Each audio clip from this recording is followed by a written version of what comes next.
এক ছিল এক চতুর শিয়াল। সেই থাকত জঙ্গলের পাশে একটি নদীর ধারে।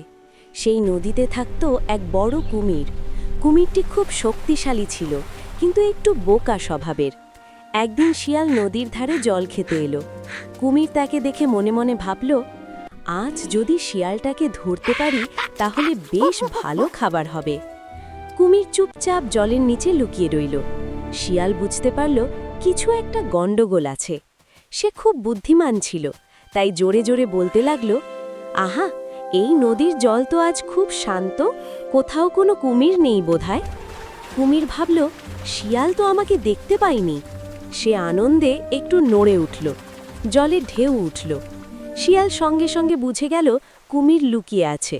সে হেসে বলল, ওহো, কুমির দাদা, এত লুকোচুরি খেলছেন কেন?